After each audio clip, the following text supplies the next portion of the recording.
Hello, welcome to the 80 Literary and Jury Charge. We're going to start off with some fun facts. This is called Uncle John's Dictionary of Word Origins. And the topic is bank. Here we go. Ready? In the 16th century, in Italy, money changers conducted business on outdoor benches in public squares. The practice spread, and European cities began setting up benches specifically for banking operations. The Italian word for bench is banco. As banking activity picked up across Europe, the money business reached England, where the word was anglicized from banco to bank. And then at the very end it says about 20% of the trees in the world are Siberian larch trees. Fun little fact there. All right, some Latin and French words. I'm going to give you the words and then read you the paragraphs. You're going to hear ad valorem, decree nisi, nunc pro tunc. You're going to hear lock, sit, and op, sit. So lock, sit, op, sit. And lock, sit stands for loco citato. All right. And op, sit stands for operi citato. All right. So I'm going to read you now this paragraph. Here we go. Ad valorem means based on the true value. Taxes on property are ad valorem or according to the value. A provisional decree is a decree nisi unless a decision is successfully contested. Decree nisi will be in effect. Nunc pro tunc means now for then. Nunc pro tunc allows an action to be taken after the specified time limitations have elapsed. Ad valorem is a method of taxing imports. A decree nisi is a temporary decree. Op sit means contained in the work as cited. Op sit is used in a footnote to indicate a reference to a work that was previously cited. Lock sit means in the place cited or in the passage previously cited. The use of op sit and lock sit is discouraged in formal transcripts. All right. Moving right along. Got some jury charge. The subject is general. And you're going to hear instructions, which is written S-T-R-U-B-G-S for instruction. And then you're going to come back for final Z. You're going to hear convinced, erroneous. I don't have a brief for that. You'll have to write that out. Expression, advocates, defendant, DEFT, offense, verdict, VERD, influenced, FLUNS, and then you come back for the D if it's influenced. Let's see here. Discussion, SKUGS. And let's see here. Emphatic expression. Okay, here we go. Ready?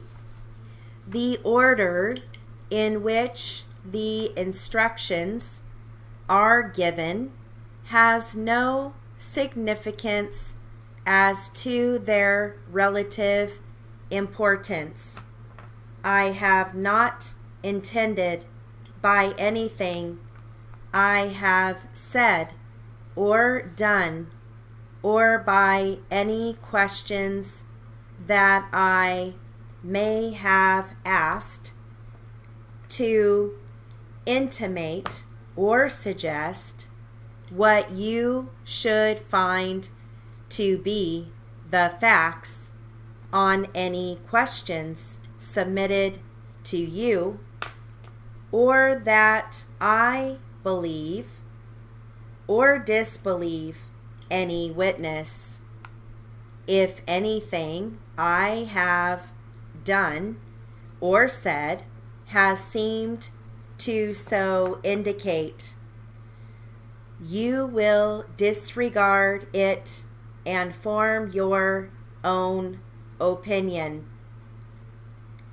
Both sides are entitled to the individual opinion of each juror.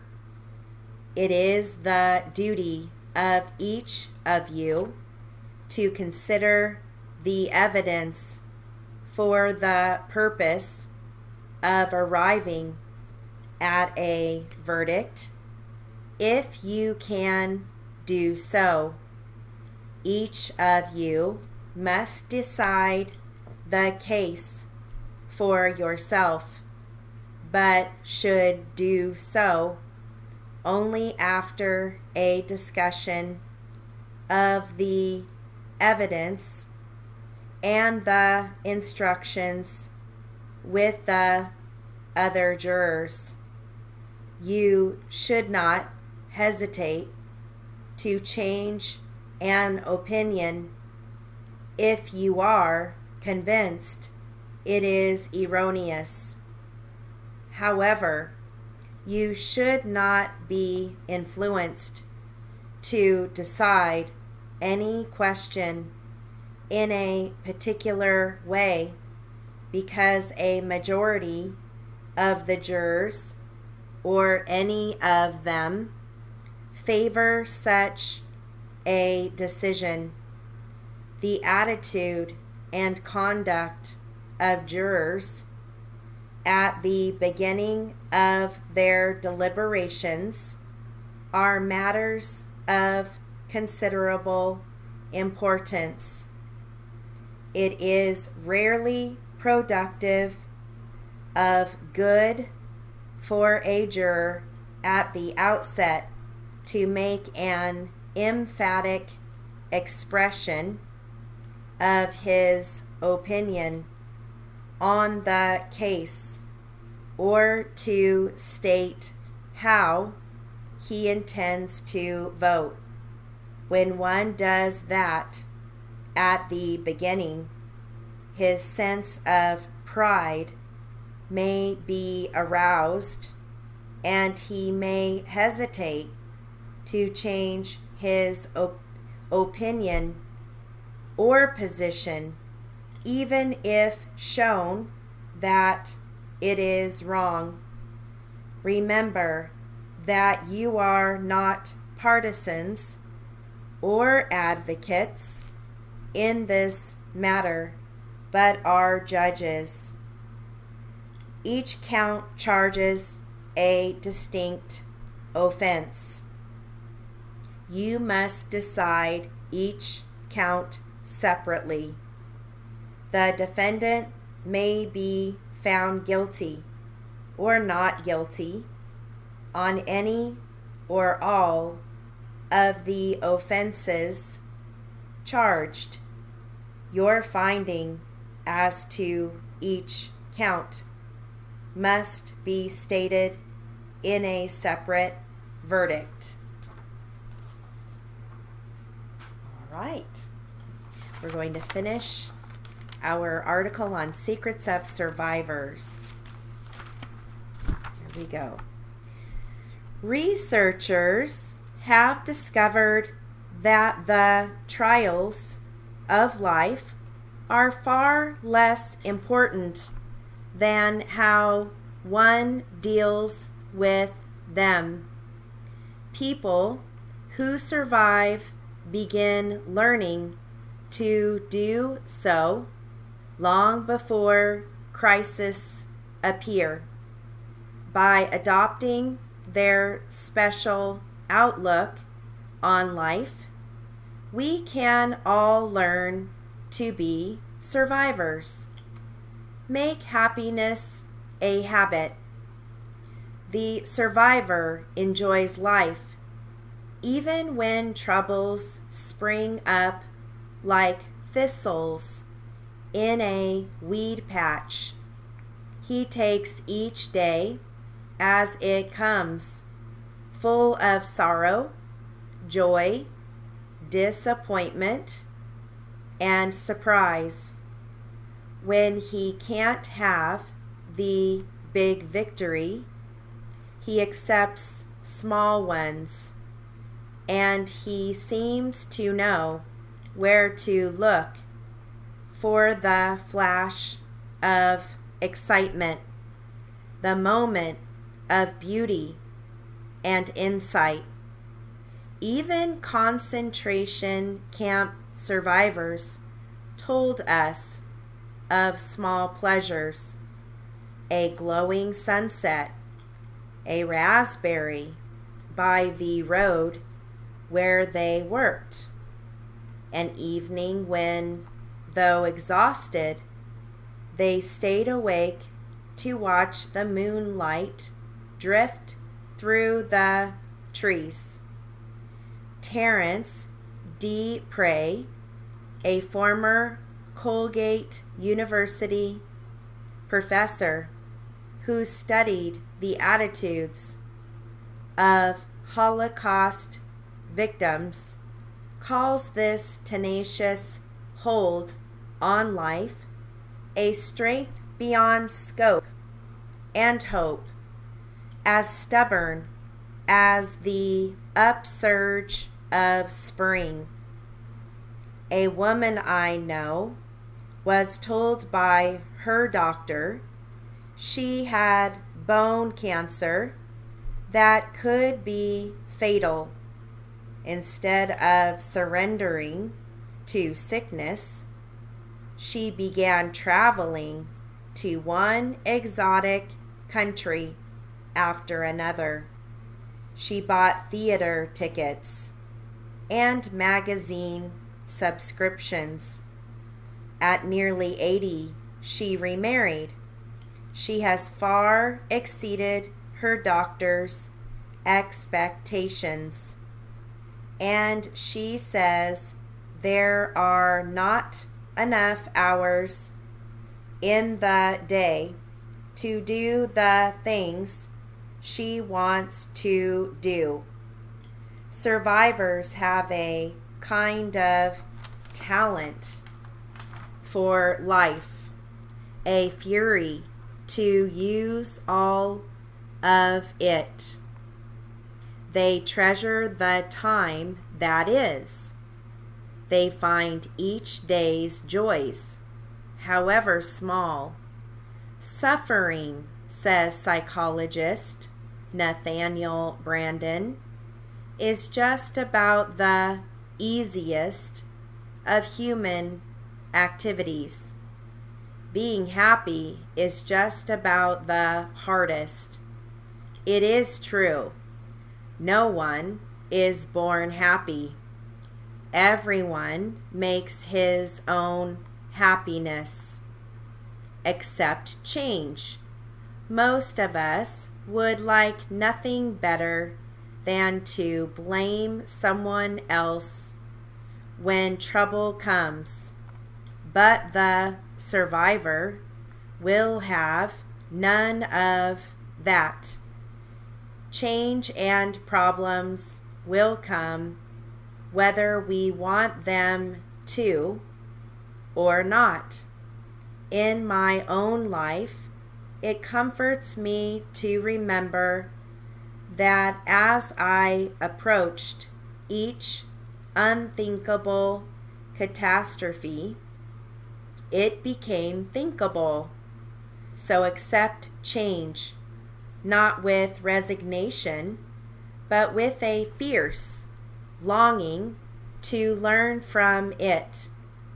When our lives explode, they come together in new patterns. What looks like disaster may turn out to be the best thing that happens to us. Don't give up. Despite being afraid or blocked by obstacles, the survivor quietly does what has to be done, no matter how overwhelming the odds against him are. Bill Gargan's voice was the prime tool of his trade, which was acting. Then he got cancer and lost his larynx.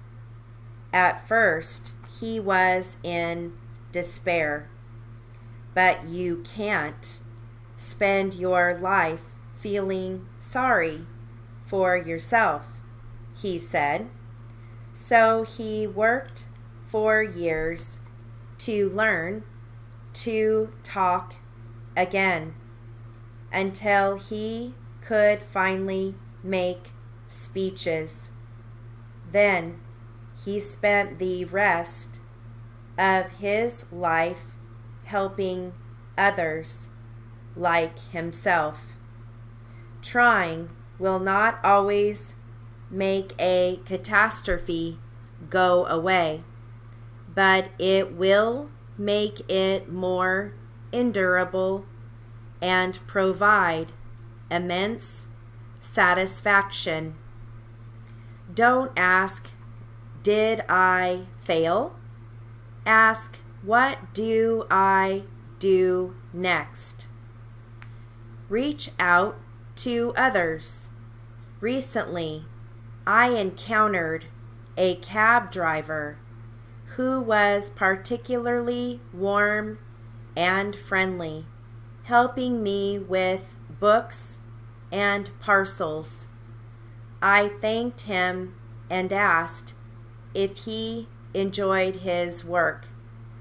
"Not right now," he replied, explaining that his young wife had been killed in an accident only a week before. I marveled at his courtesy in the face of such pain. He simply said, "It's not your fault my wife died. Why should I take it out on you?" The survivor cherishes involvement with others. Though he readily asks for help when it is really needed, he does not take out his woes on others. Rather, he believes his own troubles help him understand the hard times of others. The survivor is a giver. The real value of love, wrote Paul Valery, is the increased vitality it produces. Duke University researchers found that one of the best predictors of health, happiness, and long life was the tendency to reach out to people beyond your immediate family. When your woes threaten to overcome you, think about how you can help someone else. Live in the present. I know a woman now in her 60s whose childhood was so miserable that she is still sunk in self-pity. She has not been able to keep a job or maintain a close relationship. Life lies in letting go, in giving up your grievances, writes Mildred Newman and Bernard Burke in How to Be Your Own Best Friend.